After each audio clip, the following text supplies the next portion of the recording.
கடந்த ஜனவரி மாதம் பெய்த மழையில் 10 நாளைக்கு அறுவடைக்கு தயாராக உள்ள சூழ்நிலையில் மழை பெஞ்சு சுத்தமாக முழுவி சேத்தோட சேரும் நெல்லும் சேர்ந்து ஒன்றா இருக்கிறதுனால மிஷினுக்காரங்களும் அறக்கிறதுக்கு யோசனை பண்ணுறாங்க. இது எங்களுக்கு மெயின் பிரச்சனை வந்து வடிகால் சுத்தமாக சரியில்லாத காரணத்தினால 10 நாள் தேங்கி இருந்ததுனால இந்த நெல்லானது முளைச்சியும் சேரும் தண்ணியுமாக நிற்கிது. இதை எப்படி நாங்கள் மிஷினை விட்டு அறக்க முடியும்? மிஷினுக்காரங்களும் வந்து இல்லைங்க இது சரியாக வராதுங்கிறாங்க. நாங்கள் தான் மல்லு கட்டி ஏதாச்சும் பண்ணுவோம்னு பார்த்தா 100க்கு ஒரு 2 மூட்டை கணக்குக்கு தான் வருது.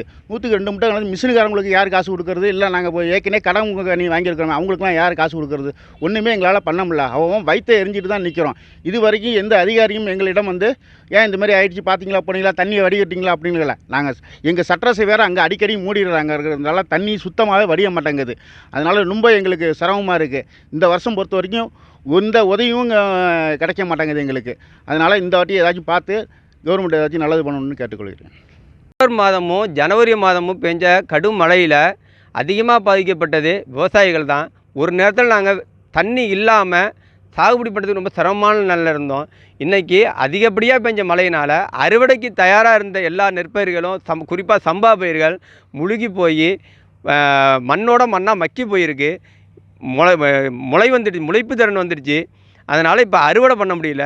ஒரு மணி நேரத்துக்கு 2600 மிஷினுக்கு நம்ம வாடகையாக கொடுத்து அறுக்கிறோம். இந்த சாய்ந்ததுனால 2 மணி நேரம் ஆகுது. ஒரு ஏக்கருக்கு 1 மணி நேரத்தில் அறுக்கிறதுங்கிறது 2 மணி நேரம் ஆகுது. 5200 ஆகுது. இந்த இழப்புங்களால் சரி கட்ட முடியல. சாய்ந்ததுனால பெரிய அளவு மகசூல் இழப்பு ஏற்பட்டிருக்கு. 50% மேலே மகசூல் இழப்பு ஏற்பட்டிருக்கு.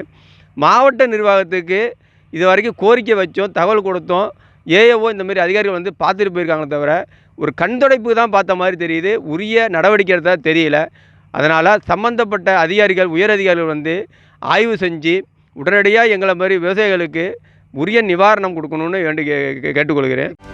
செய்திகளை உடனுக்குடனும் துல்லியமாகவும் தெரிந்து கொள்ள சப்ஸ்கிரைப் பண்ணுங்க.